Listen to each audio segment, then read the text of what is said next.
అందరికీ నమస్తే, welcome back to Shri Sai tutorial. ఈరోజు మనము 6వ తరగతికి సంబంధించినటువంటి మొత్తం పదజాలాన్ని ఒకే దగ్గర నేర్చుకునేటువంటి ప్రయత్నం అయితే చేద్దాం. ప్రతిసారి తెలుగుకు సంబంధించినటువంటి పదజాలం నుంచి కనుక చూసుకుంటే 4 నుంచి 5 ప్రశ్నలు, ఒక్కోసారి 6 ప్రశ్నలు కూడా రావడం అనేటువంటి జరుగుతూ ఉన్నది. కాబట్టి పదజాలం అనేటువంటిది చాలా ముఖ్యమైనటువంటి అంశంగా మనం తీసుకోవాలి.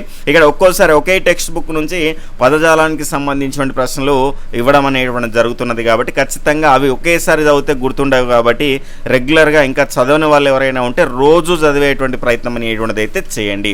అయితే మనం తెలుగు అనేటువంటి అంశం చదివేటువంటి క్రమంలో గతంలో ఒకసారి 6వ తరగతికి సంబంధించినటువంటి తెలుగు వాచకానికి ఈ రకమైనటువంటి పేరు ఉంటుందని కూడా అడగడం అయితే జరిగింది. నవవసంతం 1, 6, 7, 8వ తరగతికి సంబంధించి నవవసంతం సిరీస్ అనేటువంటిది ఉంటుంది. 6వ తరగతి నవవసంతం 1, 7వ తరగతి 2, అదేవిధంగా 8వ తరగతి నవవసంతం 3. 9, 10 కనుక చూసుకుంటే సింగిడి అనే పేరుతో ప్రచురింపబడుతుంది. ఇక్కడ సింగిడి 1 అంటే 9, సింగిడి 2 అంటే 10వ తరగతి.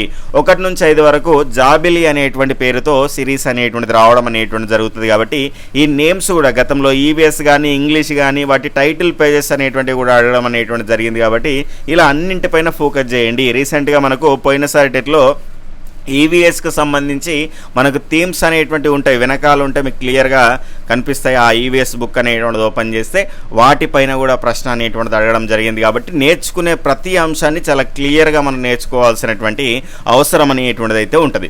ఇక లేట్ చేయకుండా మన యొక్క పదజాలంలోకి అయితే వెళ్ళిపోదాం. ముఖ్యమైనటువంటి అంశాలని మనం క్లియర్గా ఎండ్ వరకు చూసేటువంటి ప్రయత్నం అయితే చేద్దాం. మీ యొక్క సపోర్ట్ అనేటువంటిది ఇదే రకంగా ఉంటే మిగిలినటువంటి క్లాసెస్కి సంబంధించిన పదజాలాన్ని కూడా ఇదే రకంగా రోజుకొక క్లాస్ అందించేటువంటి ప్రయత్నం అనేటువంటిది అయితే జరుగుతుంది.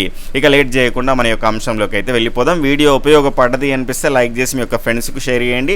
ఇలాంటి క్వాలిటీ కంటెంట్ మీరు పొందాలి అనుకుంటే సబ్స్క్రైబ్ చేసుకొని పక్కన ఉన్నటువంటి ఆల్ నోటిఫికేషన్ బెల్ ఐకాన్ని క్లిక్ చేసేటువంటి ప్రయత్నం అయితే చేయండి. ప్రతిసారి ఈ వెనకాల ఉన్నటువంటి పేజెస్లో నుంచి 3 నుంచి 5 బిట్స్ అనేటువంటివి రెగ్యులర్గా మనకు రావడం అనేటువంటి జరుగుతున్నది.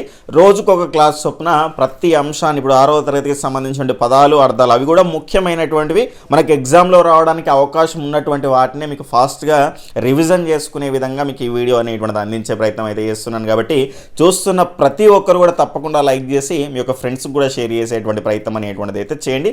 రోజుకొక క్లాస్ చొప్పున మీకు కంప్లీట్ చేస్తాను 10th వరకు. అదేవిధంగా వాటన్నిటిని కలిపి మీకు ఎగ్జామ్కి పోయే ముందు కూడా ఫాస్ట్గా రివిజన్ చేసుకునే విధంగా కూడా వీడియో రూపంలో అందించే ప్రయత్నం అయితే చేస్తాను. ఇక నెక్స్ట్ చూసుకుంటే మనకు మొదటిది, మనం అన్నీ చదవమండి. కొన్ని మనకు ఎగ్జామ్లో రావడానికి అవకాశం ఉన్నదే, కొంత డిఫరెంట్గా ఉన్నటువంటి వాటిని మనం చదువుతాం. వాటి నుంచే బిట్స్ అనేటువంటివి మనకు రెగ్యులర్గా వస్తున్నాయి. ప్రీవియస్ క్వశ్చన్ పేపర్స్ చూస్తే అది మీకే క్లియర్గా అర్థమవుతుంది. ఆ అంశాన్ని చూసుకునే ప్రయత్నం అయితే చేయండి. అంగ్రి అంటే కాలు అండి.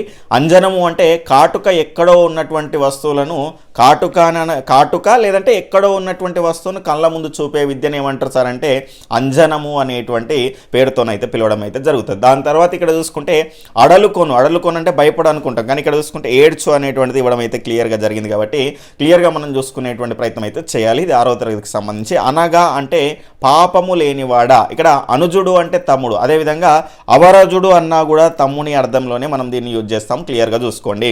దాని తర్వాత అభిరతి అంటే అపేక్ష అంటే ఏం సార్ అంటే కోరిక. ఈ రకంగా దీని అర్థం చూడొచ్చు. అమరు అంటే ఒప్పు అండి. ఇది గతంలో రావడం అయితే జరిగింది.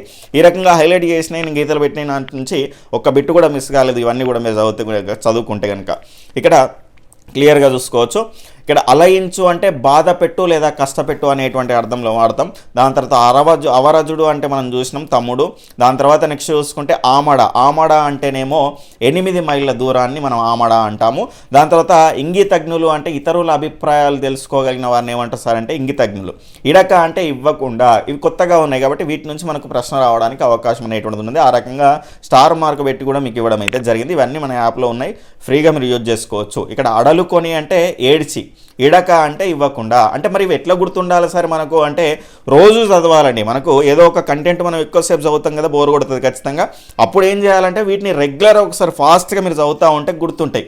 అంటే మనం ఎవరో అడుగుతే చెప్పాల్సిన అవసరం లేదు. ఇచ్చిన 4 ఆప్షన్లో గుర్తిస్తే సరిపోతుంది. ఆ అంశాన్ని మీరు మైండ్లో పెట్టుకోండి. వీటిని మీ బుక్ ఉంటే కనుక బుక్లో కూడా వీటిని హైలైట్ చేసుకోండి. ఇవి మాత్రం చాలా ముఖ్యమైనటువంటి అంశాలు. ఉచ్చు అంటే వల, ఉదది అంటేనేమో సముద్రము. అదేవిధంగా దాన్నే మనం వార్ది వనది అంటాం. వనది అంటే కొంతమంది కన్ఫ్యూజ్ అయ్యే అవకాశం ఉంటుంది. వనది అంటే ఇటు ఒకవేళ అడవి అనే ఆప్షన్ ఉంటే తొందరపడితే కనుక కన్ఫ్యూజన్లో పెట్టే అవకాశం ఉంటుంది. కాబట్టి ఇది వనది అన్నా కూడా సముద్రం కిందకే వస్తుంది. ఆ అంశాన్ని గుర్తుపెట్టుకోండి. ఇక్కడ మనకు ఉరుశక్తి అంటే గొప్ప శక్తి, ఎకాయకిన అంటే అకస్మాత్తుగా తెలిసిందే మనకు. ఎగడక అంటే పొంగిపోకుండా, ఏదన్నా సాధించడము అంటే ఇక పొంగిపోకుండా గర్వపడకుండా ఉండాలి అనేటువంటి సందర్భంలో ఎగడక అనేటువంటి దాన్ని అయితే వాడతాం. ఎడద అంటేనేమో హృదయము లేదా ఎద.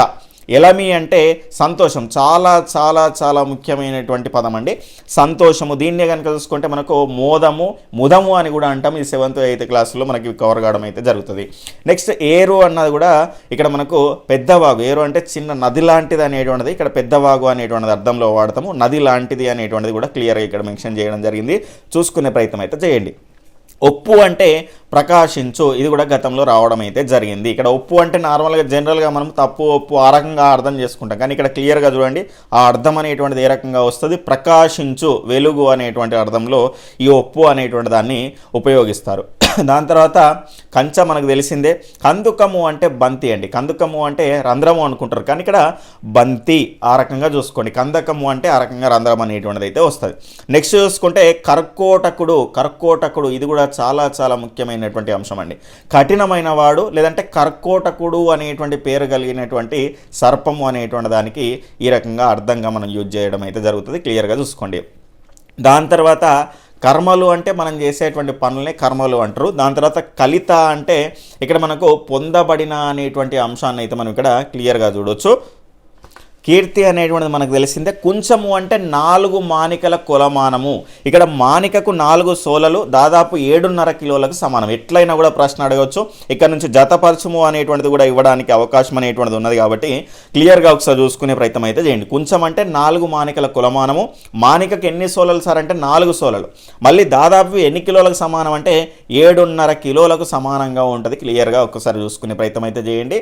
నెక్స్ట్ కృషికుడు అంటే రైతు. దాని తర్వాత కొప్పెర అంటే తలపై నుంచి కప్పుకునేటువంటి గొంగడి, నీళ్లను కాగబెట్టడానికి వాడేటువంటి పాత్రని ఏమంటారు సార్ అంటే కొప్పెర అని అంటారు.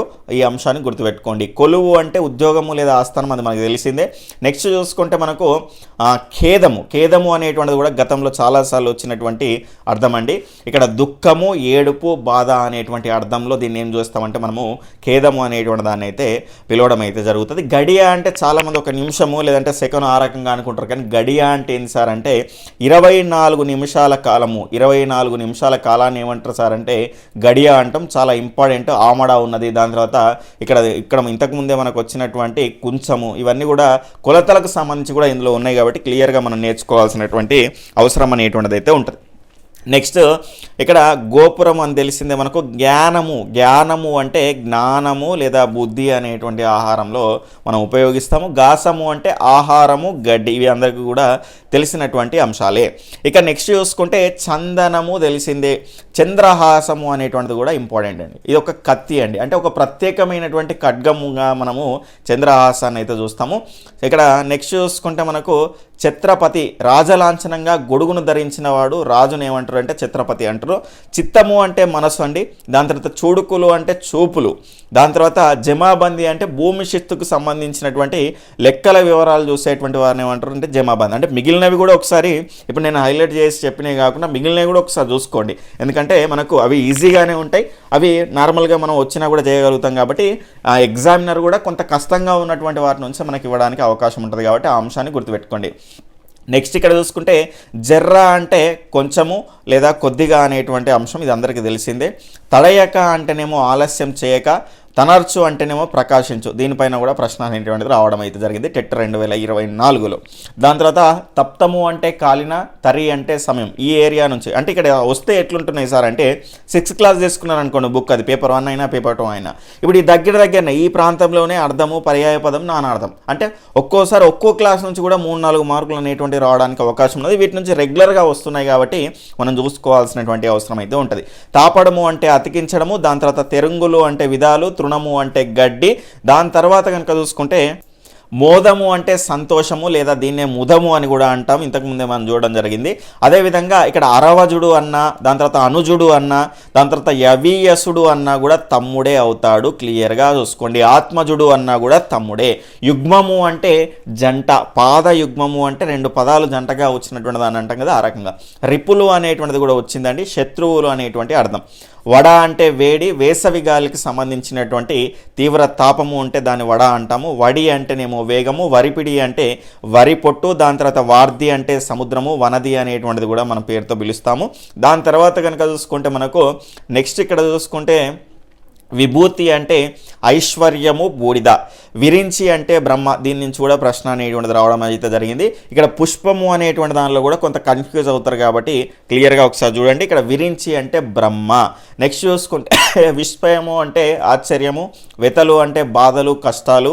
దాని తర్వాత ఇక్కడ ఖేదము అన్నా కూడా కష్టం కిందకే, బాధం కిందకే వస్తుంది కాబట్టి కష్టము లేదా సంతోషం పైన ప్రశ్న రావడానికి ఖచ్చితంగా అవకాశం అయితే ఉన్నది. ఇక నెక్స్ట్ చూసుకుంటే సౌభ్రాత్రము అంటే సోదర భాగము, సుషిప్తి అంటే ఒళ్ళు మరిచి గాఢ నిద్ర. దేనికి ఉంటుంది సార్ అంటే కప్ప నిద్రపోతుంది ఆ రకంగా. శుద్ధులు అంటే ముచ్చట్లు. దాని తర్వాత ఇక్కడ చూసుకుంటే మనకు శుక్తి అంటే ముత్యపు చుప్ప. దీని నుంచి కూడా మనకు టెట్ 2024లో ప్రశ్న అనేటువంటిది రావడం అయితే జరిగింది. శ్రవణాభరతి, వినాలనే కోరిక ఉన్నటువంటి దానికి సంబంధించి శ్రవణము అంటే వినడము, అభిరతి అంటే కోరిక. ఇంతకుముందే మనం చూడడం అయితే జరిగింది. నెక్స్ట్ ఇక్కడ చూసుకుంటే దుర్గమం అంటే వెళ్ళరానటువంటి, ఆ వెళ్ళరాకుండా ఉన్నటువంటి ఆ రకంగా ఉన్నదాన్ని ఏమంటారు అంటే దుర్గమం. దుర్భేద్యము అంటే పగలగొట్టలేనటువంటి దాన్ని, దుర్భేద్యమైన కోటలు ఉన్నాయి, కోట గోడలు ఉన్నాయి అని మనం చూస్తూ ఉంటాం కదా. మన శ్రీకృష్ణదేవరాయలకు సంబంధించిన ఆస్థానానికి వచ్చినటువంటి విదేశీయులు ఆ రకంగా మనకు చెప్పడం అయితే జరుగుతుంది. ఖచ్చితంగా మీరు ఆ అంశాన్ని కూడా గుర్తుపెట్టుకోవాలి. నుడుగులు అంటే మాటలు, నెమికించుట అంటే వెతికించుట, నలిని దళము అంటే తామరాకు. ఖచ్చితంగా దీని నుంచి కూడా మనకు ప్రశ్న రావడానికి అవకాశం అనేటువంటిది అయితే ఉంటుంది. నెక్స్ట్ పాదయుగలము అంటే రెండు పాదాలు. పయ్యరా అంటే గాలి, పరముడు అంటే ఉన్నతుడు, గొప్పవాడు. ఆ రకంగా చూసుకోండి. పరముడు అంటే నీచుడు అని ఆ రకంగా ఇచ్చిండు అనుకోండి, కొంత కన్ఫ్యూజ్ అయ్యేటువంటి అవకాశం ఉంటుంది. పరముడు అంటే ఉన్నతుడు, గొప్పవాడు అనేటువంటి అర్థం. పాలికాపు అంటే పంటకు కాపరిగా ఉన్నటువంటి వాళ్ళని పాలికాపు అంటాడు. పుడిసెడు అంటే సగానికి మడిచినటువంటి అరచేయి అంత, అంటే చేరా అని అంటారట. క్లియర్గా మీరు చూసుకోండి. ఈ దాని నుంచి కూడా మనకు ఈ కొలతల పైన మనకు రావడానికి అవకాశం ఉన్నది. పొడగాంచి అంటే రూపు చూసి, మన రూపు చూస్తే పొడగాంచి అంటాము. ఇక్కడ చూసుకుంటే మేను అంటేనేమో శరీరము, ఒళ్ళు. ఇక్కడ మృత్పిండము అంటేనేమో మట్టి ముద్ద, 300 అంటే 300, ముదము అంటే సంతోషము, దీన్ని ఎలమి అని కూడా అంటాము. మాధవుడు అంటే విష్ణువుడు. మనీషి అంటే బుద్ధిమంతుడు, మనీషి అంటే నార్మల్గా మనిషి, మనీషి అంటేనేమో బుద్ధిమంతుడు. భూసతి అంటే భూమి అనేటువంటి స్త్రీ. బావుట అంటే జెండా. దాని తర్వాత చూసుకుంటే ప్రాలుమాలి అంటే సోమరితనం. దీని నుంచి కూడా ప్రశ్నగతంలో రావడం అయితే జరిగింది. ప్రస్తుతి అంటే ఎక్కువగా పొగడాన్ని ఏమంటాము అంటే ప్రస్తుతి అని అనడం అయితే జరుగుతుంది. ఈ రకంగా మనకు అర్థాలు అనేటువంటివి అయితే ఉండడం అయితే జరిగింది. దాని తర్వాత ఇప్పుడు పర్యాయ పదాలు అనేటువంటి ఒకసారి క్లియర్గా చూసే ప్రయత్నం అయితే చేద్దాం. ఖచ్చితంగా అర్థాల నుంచి ఒకటి, పర్యాయ పదాల నుంచి ఒకటి, నానార్థాల నుంచి ఒకటి, ఉత్పత్తి అర్థాల నుంచి ఒకటి, ప్రకృతి వికృతుల నుంచి ఒకటి రెగ్యులర్గా ప్రశ్నలు అనేటువంటివి వస్తున్నాయి. అడవి అంటేనేమో వనము, కాన, విపినము, అరణ్యము అనేటువంటివి అయితే చూడవచ్చు. ఉదది అంటే సముద్రము, రత్నాకరము, సాగరము. కప్ప మండూకము, బేకము, దద్దురం. తర్వాత కడుపు అంటే ఇక్కడ కుక్షి, ఉంగరము, పొట్ట అనేటువంటి అర్థంలో వాడతాము. కథ అంటేనేమో గాథ, వృత్తాంతము, ఉదంతం. కథనము అంటే యుద్ధము, రణము, సమరం. పర్యాయ పదాలతోటి కొంత ఇబ్బంది ఏం లేదు, దానికి సిమిలర్గా ఉంటాయి. కానీ నానార్థాలు అనేటువంటి రెండు అందులో ఉన్నాయి కూడా కొంత కన్ఫ్యూజ్ అవుతుంది. ఇందులో పర్యాయ పదాలలో లేనటువంటిది ఏది అని అడగడం అయితే జరుగుతుంది. క్లియర్గా మనము నేర్చుకోవాలి. కపి అంటే కోతి, మరకటం, వానరము. కరము అంటే చేయి, హస్తము, పాని. దాని తర్వాత ఇక్కడ చూసుకుంటే కొండ అంటేనేమో నగము, గిరి, పర్వతము, గుట్ట. కోవెల గుడి, దేవలం, దేవాలయం. కళ్ళు నేత్రాలు, నయనాలు, అక్షులు. తర్వాత ఖడ్గం చూసుకుంటే ఖడ్గం నుంచి కూడా చాలాసార్లు ప్రశ్న అనేది వచ్చింది. కత్తి, అసి, కృపానము. గాలి అంటే ఈ మూడు చేసి ఇందులో లేనిది ఏదని అడగవచ్చు, ఆ రకంగా మనకు అడగడానికి అవకాశం ఉంటుంది. పవనం, మారుతం, గాడుపు అనేటువంటివి గాలికి పర్యాయ పదాలు. తర్వాత చీకటి అంటే అంధకారము, ఇరులు, ద్వాంతము. తర్వాత చేప అంటేనేమో మీనము, మత్స్యము, జషము. దాని తర్వాత జలము అంటే నీరు, ఉదకం, సలిలం. దాని తర్వాత మనకు తాబేలు అంటేనేమో కూర్మం, కమటం, కచపం. ఇది కూడా చాలా ముఖ్యమైనటువంటి అంశం అండి. ఖచ్చితంగా రావడానికి అవకాశం అనేటువంటిది ఎక్కువగా ఉంటుంది. మిగిలిన వాటిని కూడా ఒకసారి చూసుకోండి ఫాస్ట్గా. ఇక్కడ మనకు దుర్గా అంటే అంబ, చండి, పార్వతి, దేహం తనువు, శరీరం, మేను, పెయ్యి. అదేవిధంగా తృణం అంటే గడ్డి, పచ్చిక, గరిక. దాని తర్వాత చూసుకుంటే మనకు నెక్స్ట్ వచ్చేసి పర్యాయ పదాల్లో నేత్రం, నయనము, కన్ను, అక్షి, చక్షువు అనేటువంటి పర్యాయ పదాలు అయితే మనము దీనికైతే చూసుకోవచ్చు. ఇక పసిడి అంటేనేమో బంగారము, పుత్తడి, సువర్ణం, కనకం. ఇవన్నీ కూడా బంగారానికి పర్యాయ పదాలు. పురము, పట్టణము, నగరము, స్థానీయము. ఇక్కడ టెట్ 2023లో వచ్చింది. ప్రజెంట్ మనకి పులి పైన అయితే టెట్లో రెగ్యులర్గా ప్రశ్న అనేటువంటి పేపర్ 1 వాళ్ళకు, పేపర్ 2 వాళ్ళకు కూడా రావడం అయితే జరిగింది. పులి అంటే పుండరీకము, వ్యాఘ్రము, శార్దూలం. చాలా చాలా మోస్ట్ ఇంపార్టెంట్ పర్యాయ పదానికి సంబంధించినటువంటిది. పుష్పము, పువ్వు, సుమము, విరి. ఇక్కడ విరించి అంటే బ్రహ్మ, విరించి అంటే బ్రహ్మ, విరి అంటే మరి ఇక్కడ పుష్పము. ఆ అంశాన్ని గుర్తుపెట్టుకోండి, కొంత కన్ఫ్యూజ్ అయ్యే అవకాశం ఉంటుంది. పుడమి, పృథ్వీ, వసుధ, ధరణి. తర్వాత పొలము అంటే మిగిలిన, ఎందుకంటే అవి నార్మల్గా మీరు గుర్తుపట్టవచ్చు ఈజీగా కూడా పర్యాయ పదాలు. అందుకే మెయిన్గా అవసరం ఉన్నాయి మాత్రమే మీకు చెప్పే ప్రయత్నం చేస్తున్నాను. పొలము అంటే చేను, క్షేత్రము, సీమ. దీని నుంచి కూడా మనకు గతంలో ప్రశ్న అనేటువంటిది రావడం అయితే జరిగింది. నెక్స్ట్ బావుట అంటే జెండా, పతాకము, ధ్వజం. దీని నుంచి కూడా మనకు ప్రశ్న అనేటువంటిది రావడం అయితే జరిగింది. చాలా సెషన్స్ అనేటువంటివి ఉంటాయి కాబట్టి ఒకరు ఫర్ ఎగ్జాంపుల్ ఇక్కడ నుంచి క్వశ్చన్ వచ్చింది అనుకోండి, ఇంకో సెషన్లో, దీని దగ్గరగా ఉన్నది ఇంకో సెషన్లో అట్లా మనకు రావడం అయితే జరిగింది. నెక్స్ట్ బాణుడు అంటే సూర్యుడు, రవి, ఇనుడు, అర్కుడు. ఈనుడు, అర్కుడు అనేటువంటిది కొత్తగా ఉన్నది కాబట్టి ఖచ్చితంగా చాలా చాలా ముఖ్యమైనటువంటి పర్యాయ పదంగా మనము చూసుకోవాల్సినటువంటి అవసరం అయితే ఉంటుంది. భార్య, సతీ, పెన్లాం వరకు తెలుసు. కలత్రం అనేటువంటిది కొంత డిఫరెంట్గా ఉంటుంది కాబట్టి ఇది చాలామందికి తెలిసే ఉంటుంది, అయినప్పటికీ కూడా గుర్తుపెట్టుకునే ప్రయత్నం అయితే చేయండి.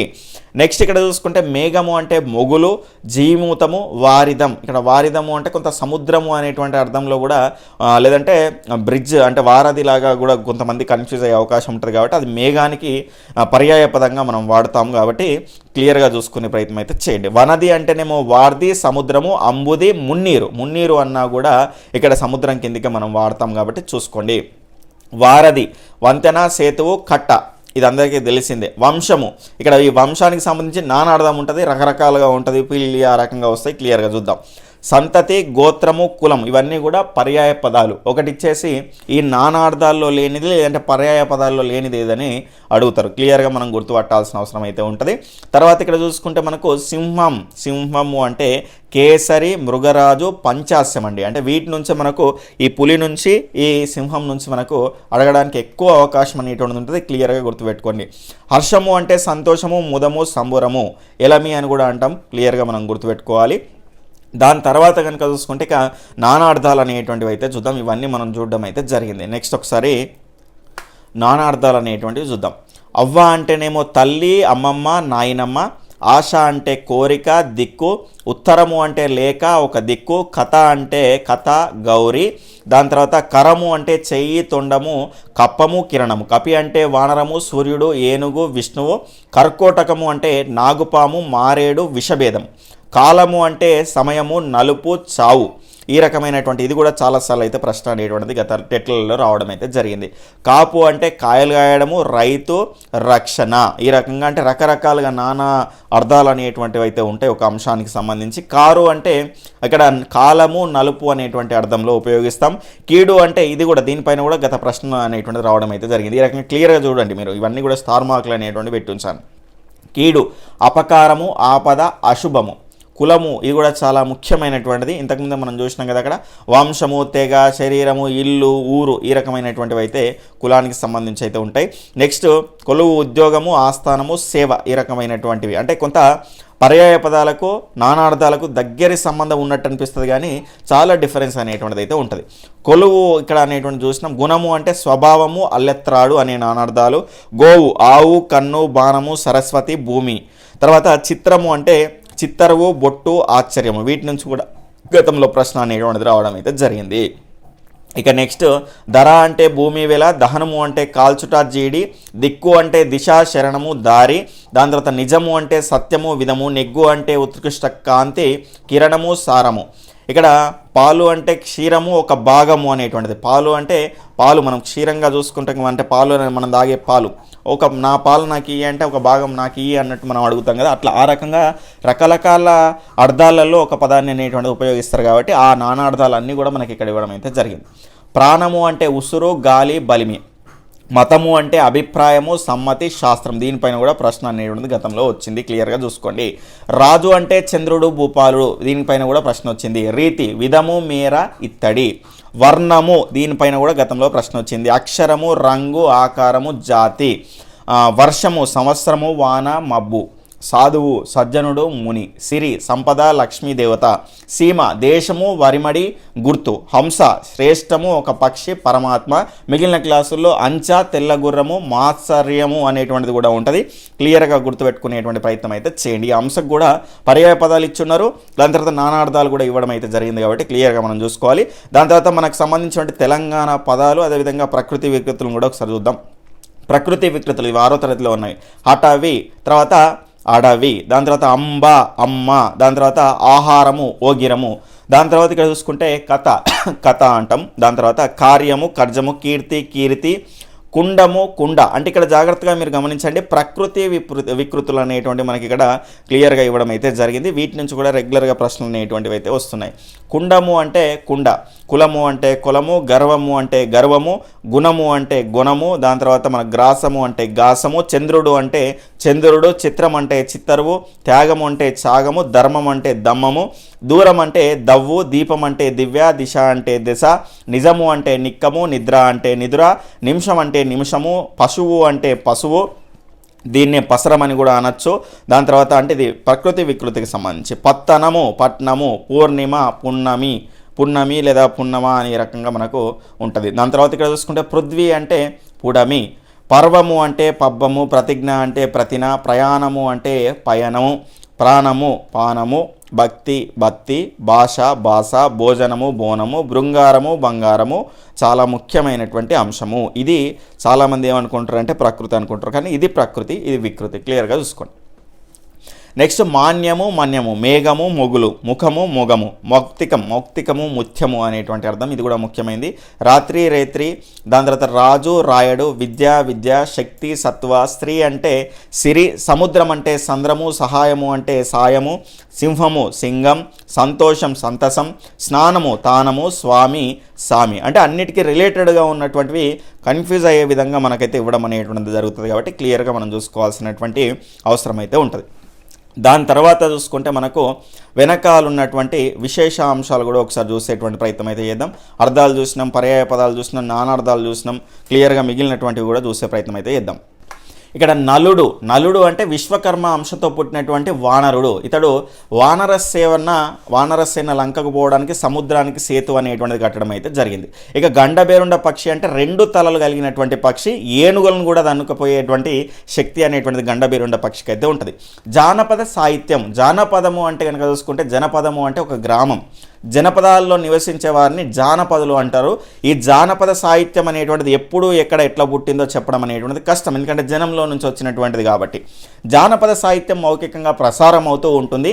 జానపద సాహిత్యానికి కర్త ఎవరో తెలియదు, అంటే ఎవరు కర్త అనేటువంటిది, ఎవరు తీసుకొచ్చిన అనేటువంటిది ఎట్లా తెలుస్తుంది తెలియదు, జనం నుంచి వచ్చింది కాబట్టి సామూహిక కర్తృత్వం అనేటువంటిది అయితే ఉంటుంది. కర్తృత్వం అనేటువంటిది ఉంటుంది, సామూహిక ప్రచారం అనేటువంటిది ఉంటుంది. ఇవి రెండు కూడా దీనికి సంబంధించినటువంటి లక్షణాలు. జాగ్రత్తగా గుర్తుపెట్టుకోండి. జానపద సాహిత్యానికి సంబంధించి ఈ లక్షణాల్లో లేనిదేదని కూడా అడగొచ్చు.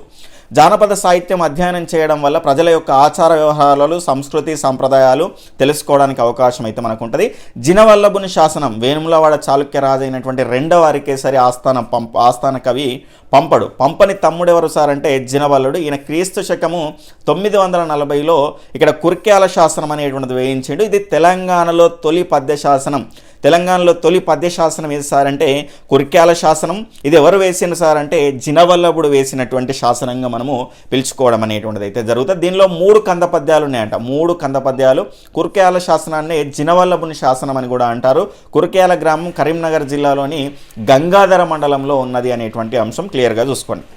ఇక్కడ అజ్ఞాతవాసం అంటే కౌరవులు పాండవులతో పాచికలు ఆడేటప్పుడు పందెం కాస్తారు. పందెంలో ఓడిపోయిన వారు 12 ఏళ్ళు వనవాసం, ఇక్కడ చూడండి 12 ఏళ్ళు వనవాసం, ఒక్క ఏడేమో అజ్ఞాతవాసం. క్లియర్గా గుర్తుపెట్టుకోండి, ఒక ఏడు అజ్ఞాతవాసం అనేటువంటి చేయాలి. వీటిపైన కూడా మనకు ప్రశ్న రావచ్చు. మాయాజూదంలో పాండవులు ఓడిపోతే 12 ఏళ్ళు వనవాసం పూర్తయ్యాక ఒక ఏడు అజ్ఞాతవాసం చేస్తారు.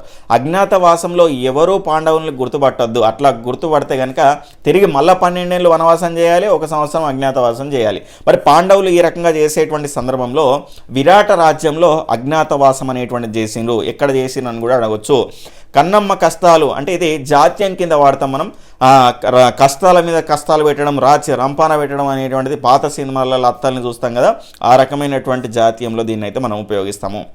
నెక్స్ట్ రామవారధి. తమిళనాడులోని ధనుష్కోటి శ్రీలంకకు మధ్యన రాముడు వారధి నిర్మించాడని ప్రతీతి.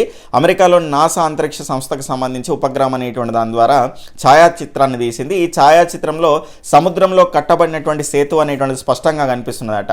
దీనికి ఏం పేరు పెట్టారు సార్ అంటే ఇక్కడ ఆడమ్స్ బ్రిడ్జ్ అనేటువంటి పేరు పెట్టారు. ఈ వారధి మూలంగా భారతదేశానికి సునామీలకు సంబంధించినటువంటి ప్రభావం అనేటువంటిది కూడా అంతగా ఉండడం లేదు అనేటువంటిది అయితే చూడొచ్చు. నెక్స్ట్ కాకతీయ శిలాత్వర్ణం చూసుకుంటే తెలంగాణ చరిత్రలో సువర్ణ అధ్యాయం కాకతీయుల కాలం. వారు చాలా కాలం పాటు ఓరుగల్లు కోట నుండి అయితే పాలించడం అయితే జరిగింది. 1199లో కోట నిర్మాణానికి గణపతి దేవుడు శ్రీకారం చుడితే గనక అరవీర భయంకర వీరనారి అయినటువంటి ఆయన కూతురు రుద్రమదేవి కాలంలో కోట నిర్మాణం అనేటువంటిది పూర్తయింది. కోట ఒక అద్భుతమైనటువంటి నిర్మాణంగా మనం చూడవచ్చు. ఇప్పుడు మనం చూసేటువంటి వాటిలో రెగ్యులర్గా మనకు కీర్తి తోరణాలు అనేటువంటి చాలా చోట మనం చూస్తూ ఉంటాం. ఇక కొన్ని ముఖ్యమైనటువంటి సామెతలు చూద్దాం. పొమ్మన లేక పొగబెట్టినట్టు, ఉరుమురి మంగళం మీద పడ్డట్టు. అంటే ఇక్కడ సామెతలు, దాని తర్వాత జాతీయాలు మరి ఎట్ట గుర్తుపట్టాలా సార్ అని చాలామంది అడుగుతూ ఉంటారు. ఇక్కడ జాగ్రత్తగా గుర్తుపెట్టుకోండి. జాతీయం అనేటువంటిది అంటే వాక్యార్థం ఒకటి ఉంటుంది, దాని లక్ష్యార్థం అనేటువంటిది ఇంకోటి ఉంటుంది. ఈ రకంగా చేతికి ఎముక లేనోడు అంటే ఇక్కడ అది జాతీయం కిందకి అనేటువంటిది వస్తుంది మనకు. అంటే చేతికి ఎముకలు లేనోడు అంటే ఎముకలు లేకుండా చెయ్యి అనేటువంటిది ఉంటుందా, మనిషి అనేటువంటి వాడు ఉంటాడా అంటే ఎవరు అడిగినా ఏమడిగినా కూడా దానం చేసేటువంటి వాడిని చేతికి ఎముక లేడు అనేటువంటి జాతీయంతో పోలుస్తారు. అంటే మనం ఆ అర్థం డైరెక్ట్ అర్థం చూసుకుంటేనేమో చేతికి ఎముక లేడు అని వస్తుంది, కానీ దాని లక్ష్యార్థం ఏంది అంటే విరివిగా దానం చేసేవాడు వాడు అని అనే ఒక అర్థం కాకుండా ఇంకో అర్థం ఉంటే అది జాతీయం. అది ఇక పొమ్మను లేక పొగబెట్టినట్లు అంటే డైరెక్ట్గా చెప్పినట్టే కదా, ఇక బొమ్మనవరా పోయి అందుకే పొగబెడుతున్నావా అని డైరెక్ట్ చెప్పినట్టు, దానికి అర్థం ఇంకోటి అనేటువంటిది ఏం లేదు. కాబట్టి ఈ రకంగా సామెత అనేటువంటిది అంటే బింబ ప్రతిబింబ స్వామ్యం ఉంటుంది. ఉరిమురిమి మంగళం మీద పడ్డట్టు అంటే క్లియర్గా అక్కడ మీకు ఆ మాట అనగానే మీకు అర్థమైపోతుంది. ఊరందరితో దారి ఉలకపిట్టదో దారి, సందిట్లో సడేమి అన్నట్లు, గుమ్మడికాయల దొంగ అంటే భుజాలు తడుముకున్నట్టు, అంగట్లో అన్నీ ఉన్న అల్లున్నోట్లో శని అన్నట్టు, పుణ్యం కొద్ది పురుషుడు దానం కొద్ది బిడ్డలు, తవ్వడిస్తే తంగెళ్ళు పీకాలి, ఇంటింటికో మంటిపోయి అడిగినట్లు ఇస్తే కడిగినట్లు అవుతుంది, కింద పడ్డ మీది కాలు నాదే అనేటువంటిది సామెత. ఢిల్లీకి రాజైనా తల్లి కొడుకే, ఇందులో ఏమైనా తేడా ఉన్నది అర్థం? ఢిల్లీకి రాజైనా కూడా తల్లి కొడుకే కదా, వేరే అర్థం అనేటువంటిది ఏం రావట్లేదు కదా. కాబట్టి ఇవి సామెతల కింద తీసుకోవాలి. కుండ పగిలిన కుక్క గుణం తెలిసే చావు తప్పి కన్నులుట పోయినట్లు, పోచమ్మ కుండ పెడితే మైసమ్మ మాయం చేసే, పిల్లా పైలం ముల్లా పైలం విత్తు చిన్న విచారం పెద్ద, సుఖమొస్తే మోంగడగా తీరకలేదు అన్నట్లు, ఎక్కినోంది గుర్రము ఏలినోంది రాజ్యము, చుట్టమై వచ్చి దయ్యమై బట్టే, ఉయ్యాల్లో బిడ్డను పెట్టి ఊరంతా వెతికినట్టు. ఇవన్నీ కూడా సామెతలండి. దాని తర్వాత కనుక చూసుకుంటే మనకు నెక్స్ట్ ఇక్కడ మనకు వెనకాల అట్ట మీద కూడా కొన్ని అయితే ఇవ్వడం అయితే జరిగింది. ఒకసారి చూసే ప్రయత్నం అయితే చేద్దాం. అట్ట మీద కనుక చూసుకుంటే కొన్ని జాతీయాలు తెలంగాణ పదాలు కూడా ఉన్నాయి, చూద్దాం ఫాస్ట్గా. ఇదైతే అయిపోయినట్టే మనకు. తెలంగాణ పదము అర్థం గమ్ము నుండు బిడ్డ అంటారు కదా, మాట్లాడకుండా ఈ రకంగా. నెక్స్ట్ పిరము అంటే ధర ఎక్కువ, గొట్టు అంటే కఠినము, జరంత అంటే కొంచెము, లొల్లి అంటే గొడవ, మస్తు అంటే ఎక్కువ, బిరాన అంటే తొందర, సైదము అంటే గోధుమ పిండి, ముత్యమంతా అంటే కొంచెము, పైలం అంటే పదలము జాగ్రత్త, బరిగా అంటే బెత్తము, నొసలు అంటే నుదురు, గజ్జలు అంటే పట్టీలు పుట్టగొలుసులు లేదా ఈ రకంగా. ఎనకసిరి అంటే తరువాత, పిసరంత అంటే కొంచెము, సర్ది అంటే జలుబు, నివద్ది అంటే నిజము, ఇమానము అంటే ఒట్టు, కమ్మ అంటే పేపరు, చెవి కమ్ములు అంటే చెవి దిద్దులు, కీసా అంటే జేబు, ఇగురము అంటే ఉపాయము, పొత్రము అంటే రుబ్బురాయి, విసుర్రాయి అంటే తిరగలి, అంగి అంటే చుక్క, గుల్ల అంటే గంప, పలారము అంటే పలహారము, గుమ్మి అంటే గాదె, కాక అంటే వేడి, సర్వతము సర్గతము అంటే అట్లకాడ, ఈరా పయ్య అంటే చక్రము, ఇక్కడ మడుగులు అంటే మురుకులు, కల్యామాకు అంటే కరివేపాకు, ఆగమాగం అంటే హడావిడి. ఈ రకంగా ఇవి తెలంగాణకు సంబంధించిన పదాలు, వాటి అర్థాలు రెగ్యులర్గా వస్తున్నాయి, చూసుకోండి. ఇవన్నీ కూడా మనకి ఇక్కడ చూసుకుంటే జాతీయాల కింద అయితే చూడవచ్చు. అందె వేసిన చెయ్యి, అడకత్తెరలో పొగ చెక్క, అద్దు పద్దు, అన్యము పుణ్యము, ఇల్లు గుల్ల చేయు, అరటి పండు ఒలిచినట్లు, అరచేత నిమ్మపండు, ఉగ్గుపాలతో పెట్టు, కంకణము కట్టుకొను, కంట్లో వత్తులు వేసుకొని కడుపులో పెట్టుకొని కడుపులో చల్ల కదలకుండా, దాని తర్వాత ఇక్కడ కత్తి నూరుట, కన్ను కుట్టు, కన్నులు నెత్తికెక్కు, ఇవన్నీ కూడా జాతీయాల కిందకైతే మనం తీసుకోవచ్చు. మిగతా అన్నీ కూడా ఒకసారి చూసుకునే ప్రయత్నం అయితే చేయండి. ఇవి వెనకాల ఉన్నటువంటి పదాలండి. ఇక్కడ ఖచ్చితంగా అంటే పదజాలానికి సంబంధించి విశేషాంశాలకు సంబంధించినటువంటి అంశాలు. వీటిని మీరు నేర్చుకున్నారనుకోండి ఖచ్చితంగా అన్ని క్లాసెస్కి సంబంధించి ఇక్కడ పేపర్ 1 వాళ్ళైనా పేపర్ 2 వాళ్ళైనా, పేపర్ 1 వాళ్ళైతే అప్ టు 8th క్లాస్ వరకు సరిపోతుంది. పేపర్ 2 వాళ్ళైతే 6th, 7th, 8th, 9th, 10th వరకు కూడా అన్నీ కూడా ఇవి వెనకాల ఉన్నవి. అర్థాలు పర్యాయ పదాలు నేర్చుకుంటే కనుక 3 నుంచి 5 మార్కులు మీ జేబులో ఉన్నట్టే ఆ అంశాన్ని గుర్తుపెట్టుకునే ప్రయత్నం అయితే చేయండి. ఈ రకంగానే కంటిన్యూ చేయన్నా మిగిలినటువంటి క్లాసులు కూడా. ఇంకా నార్మల్గా మధ్యలో ఏమీ మాట్లాడకుండా డైరెక్ట్గా ఆ పదం చదవాలన్నా అనేటువంటిది కూడా చెప్పండి. అంటే ఇదంతా కూడా క్విక్ రీజన్కి ఉపయోగపడుతుంది. మీరు చదువుకోలేక కాదు, ఆ రకంగా కాదు, కానీ వీడియో రూపంలో మనం చూసి చదివిన దానికంటే ఇంకొకరు చెప్పినటువంటి సందర్భంలో విన్నటువంటిది ఎక్కువ కాలం గుర్తుండడానికి అవకాశం అనేటువంటిది ఉంటుంది. అది ప్రూవ్ అయినటువంటి విషయం కాబట్టి ఒకసారి చూసుకునే ప్రయత్నం అయితే చేయండి. ఈ తెలుగు పరంగా చూసుకుంటే తెలుగులో ఉన్నటువంటి కవులు, కవి పరిచయాలు, దాని తర్వాత అర్థాలు, పర్యాయ పదాలు, నానార్థాలు, అదేవిధంగా నెక్స్ట్ చూసుకుంటే అందులో ఉన్నటువంటి గ్రామరు, వీటిని మాత్రమే చదవండి. పాఠ్యాంశాల్లో ఉన్నటువంటి విశేషాంశాలు, నెక్స్ట్ ఉపవాచకం అనేటువంటిది ఇందులో ఉన్నవి. బుక్కులో ఏముంటుందో గదే చదవండి సార్, అనవసరమైన బయట ఏమీ చదవకండి, అనవసరంగా ఇబ్బంది పడకండి. ఎస్సీఆర్టీ టెక్స్ట్ బుక్స్ నుంచి మాత్రమే ప్రశ్నలు అనేటువంటి మనకు రావడం అనేటువంటిది అయితే జరుగుతూ ఉన్నది. క్లియర్గా చూసుకునే ప్రయత్నం అయితే చేయండి. Okay friends, bye, take care, జై హింద్.